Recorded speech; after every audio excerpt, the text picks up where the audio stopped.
salut l'équipe. Aujourd'hui, on va parler du Bauhaus. Il y a beaucoup de gens qui utilisent ce terme un peu à tort et à travers pour décrire les montres. Pour décrire les montres allemandes, en fait. Bon, voilà, on a entendu Bauhaus, on se dit, bon, voilà, je veux faire mon intéressant, j'utilise un terme. Et donc, bon, évidemment, le but de la chaîne, c'est quand même toujours de partir d'un point horloger et d'arriver à un point qui est un peu plus, on va dire, ouais, pas forcément technique. Là, pour le coup, c'est l'esthétisme. L'esthétisme est peut-être un peu de philosophie. On va faire un petit cours de Bauhaus. On va pas faire d'histoire factuelle. On n'est pas sur la chaîne de Clément Entretemps. Donc, on va pas faire de l'histoire bataille. Et on va rapidement résumer ce que c'est que le Bauhaus et quelle est la conception philosophique derrière, quel est le courant de pensée, quelle est l'école, aussi bien physique que l'école intellectuelle. Alors, rapidement, il faut recontextualiser toujours en histoire. Le Bauhaus, il est créé en 1919 à Dessau. Donc, c'est une ville d'Allemagne de l'Est. Enfin, à l'époque, il n'y avait pas d'Allemagne de l'Est, mais c'est une ville de l'Est de l'Allemagne. Et donc, cette école, elle s'inscrit dans un courant post-Première Guerre mondiale avec une chute de l'Empire allemand.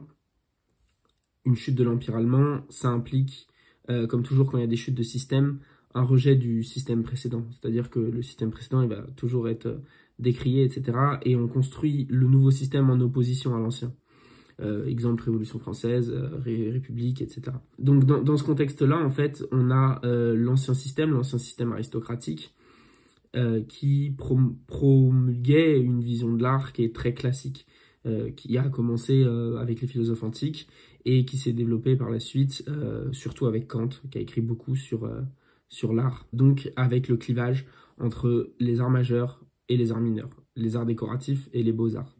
Donc, d'un côté, on a les arts majeurs ou les beaux-arts qui sont quantifiés. On sait très bien quels sont les beaux-arts. C'est la peinture, la littérature, la poésie, le théâtre, la sculpture, l'architecture et le cinéma. C'est le 7e art. Mais à l'époque, ça n'existait pas. D'ailleurs, ça posera plein de questions, etc. Il y a beaucoup d'auteurs allemands qui ont écrit, notamment l'œuvre d'art à l'époque. On s'interroge beaucoup en fait autour de ça. Il y a énormément de courants culturels autour de l'art post-Première Guerre mondiale. Il y a des livres comme l'œuvre d'art à l'époque de sa reproductibilité technique qui se demandent si le cinéma c'est vraiment un art majeur. Et donc à l'opposé de ça s'opposent en fait les arts mineurs ou les arts décoratifs que sont par exemple la mode, l'horlogerie du coup, le mobilier. Bon, le mobilier on pourrait dire quoi, la menuiserie, l'ébénisterie, enfin bon bref, tout ce qui est travail du bois, du métal, mais dans un objectif de conception d'un objet. Voilà, donc c'est ça, c'est en fait le clivage entre un art majeur, si vous voulez savoir ce que c'est qu'un art majeur et un art mineur, c'est qu'un art majeur, il n'a pas de fin en soi, il n'y a pas d'utilité en soi. Quand on crée une peinture, on la pose au mur, ça ne sert à rien, si ce n'est à démontrer du beau. C'est-à-dire qu'on se pose, on contemple, machin, il n'y a pas d'utilité, quoi. La peinture, elle fait pas le café, elle donne pas l'heure, on peut pas s'asseoir dessus, ou alors on est un rustre, mais la peinture, elle ne sert à rien. La sculpture, c'est pareil. À la rigueur, elle peut servir de porte-manteau, mais bon, pas forcément l'objectif de base.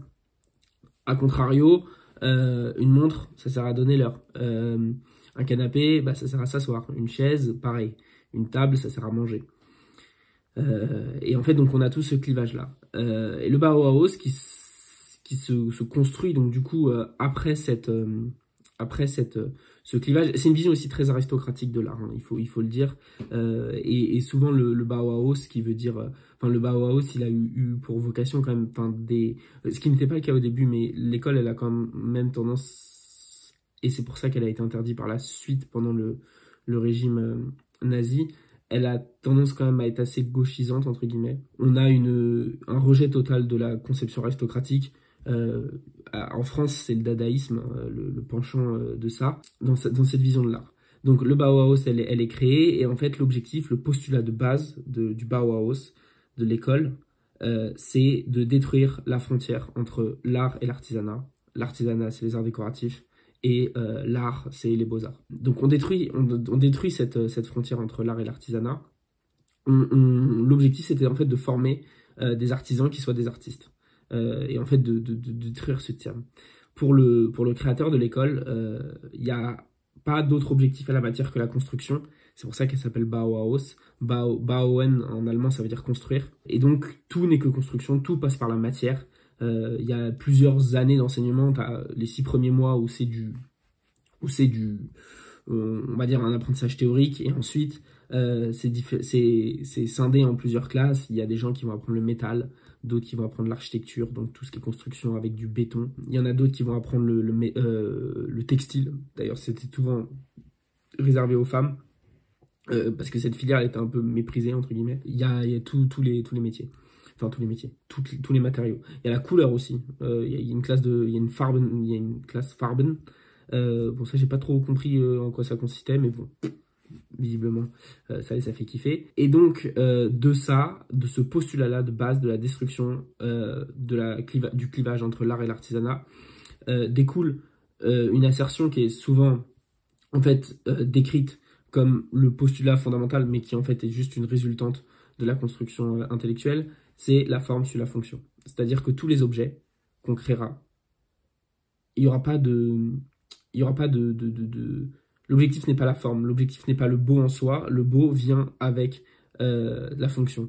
Et donc, on a toutes les notions d'ergonomie, de destruction de l'ornement. Le premier directeur de l'école, il le dit clairement, l'objectif c'est la destruction de l'ornement. Je suis pas sûr qu'une telle école aurait pu prendre place en France ou en Italie, parce que c'est quand même une doctrine qui est très très protestante, qui même calviniste en fait. Et en fait, la destruction de l'ornement, ça passe par l'épure totale des silhouettes, et donc de se limiter en fait à la pure utilité de l'objet. Donc on se limite à la pure utilité de l'objet, on aboutit à la règle entre guillemets, à la propriété, la forme sur la fonction, et on crée des objets en fonction de cette vision des choses. Cette idéologie en fait, enfin ce courant de pensée architecturale, il est vachement important parce que il va être repris après par énormément de gens. Notamment en architecture, bon c'est un peu le truc, moi je suis pas très très calé en architecture, mais en architecture c'est un peu la doctrine du Corbusier avec le modular, etc. Le but c'est vraiment de construire des bâtiments où l'ornement est plus forcément et puis forcément le point clé, le point clivant. Le but c'est plus de faire du beau pour du beau, c'est vraiment d'aboutir à quelque chose qui soit fonctionnel. Et en fait, là où j'ai un peu de mal, enfin on va quand même revenir à l'horlogerie parce qu'on parle de monde quand même sur cette chaîne, ça s'appelle Dandy d'Histocamp, pas Dandy des problèmes du XXe siècle. Et du coup, en fait, j'ai un peu de mal avec ce terme parce que par définition, toutes les montres techniques en fait sont Bauhaus. Toutes les montres techniques ont une vocation, ou aucune velléité à l'ornement. Quand on prend, bon, ça a un peu changé, mais ça a un peu changé, et encore une fois, ça dépend de ce qu'on considère comme de l'ornement en horlogerie. Il y a aussi une question qui est très très intéressante, c'est la finition en horlogerie. Qu'est-ce que c'est que la finition? Est-ce qu'il y a des finitions utiles? Il y a des finitions qui sont utiles. Un chanfrein, c'est utile. Ça permet de casser les arêtes saillantes, ça permet d'éviter de se couper, mais c'est aussi devenu a fortiori un objet d'apparat, quoi, un ornement, même si à la base c'était utile. Pareil pour un colimaçonnage sur un ressort de barrière. À la base, ça sert, enfin, à la base c'est ornemental. Enfin non, à la base c'est même pas ornemental. À la base, l'objectif c'est de pas éblouir les horlogers, mais c'est devenu ornemental. Pareil pour les anglages. Et même dans la vision par essence de la montre outil, par exemple une Submariner, je pense qu'elle est vraiment la montre outil de base des années 60, 50-60, une Submariner, une Doxa, des montres de plongée ou même des montres militaires, etc. Ces montres sont par essence Bauhaus parce que leur forme elle est complètement définie par la fonction, et c'est aussi une question qui est assez intéressante, moi je trouve, c'est toute cette question autour du plagiat, etc. Pourquoi une Blancpain Fifth Phantom, pourquoi une Rolex Submariner, pourquoi une Yamaha Superman, ça se ressemble? Parce qu'en fait, ces montres, elles sont créées à partir d'un cahier des charges.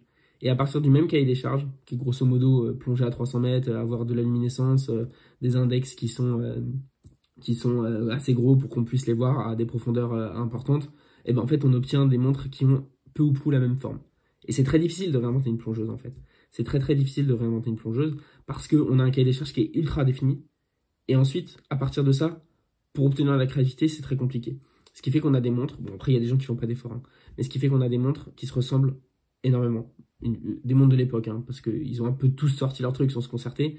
Donc une 50 Phantom, ça ressemble à une Submariner, et une Submariner, ça ressemble à une Yamaha Superman. Ou dans l'autre sens, hein, ça dépend de vos affinités, mais peu importe. Et donc, en fait, les gens qui s'excitent un peu, enfin les gens, toute la sphère horlogère a un peu décidé de définir le Bauhaus comme purement un truc qui était propre aux marques allemandes. Nomos, Lange, des fois j'entends des gens qui disent le Lange c'est du Bauhaus alors qu'il n'y a pas moins Bauhaus que Lange. Lange c'est l'ornement pur, il n'y a que de l'ornement, enfin c'est comme Patek, c'est une montre d'apparat quoi. Donc non, pour moi Lange c'est pas du Bauhaus. Nomos en est parce que enfin Nomos en est, encore c'est très discutable. Nomos en est à l'avant, mais c'en est pas à l'arrière, parce qu'il faut regarder les mouvements, comment ils sont travaillés, décorés, etc. Et là on tombe dans l'ornement, ce qui va à l'encontre de la doctrine Bauhaus. Et in fine, peut-être que la montre la plus Bauhaus, c'est une Rolex Submariner, ou une Blancpain 50 Phantom, ou une Yamaha Superman. Mais c'est sûrement pas une Nomos, c'est sûrement pas une Nomos, ça se discute, mais c'est sûrement pas une Lange. Même la montre là comment ça s'appelle, des contrôleurs de train suisses là, ça c'est pour moi c'est du Bauhaus, parce que cette montre elle est pensée, elle est réfléchie pour son unique fonction. Après dans les éléments de design, il y a une typographie là qui est vachement reprise comme étant la typo du Bauhaus. Moi il y a un sujet qui m'intéresse, c'est comment on choisit ses aiguilles par exemple. On a quand même tendance toujours à penser que l'aiguille Bauhaus c'est l'aiguille la plus simple, l'aiguille bâton classique. Mais en fait, en réalité, ok, dans une configuration, dans un cahier des charges où on a une montre en plein jour, bien sûr qu'une aiguille bleuie Blaton, c'est le truc le plus efficace, le plus épuré, le moins ornemental du monde. Mais quand on a besoin de plonger à 200 mètres, 300 mètres, qu'on est dans le noir total, et bah, une aiguille bâton, ça suffit pas. Ça suffit plus.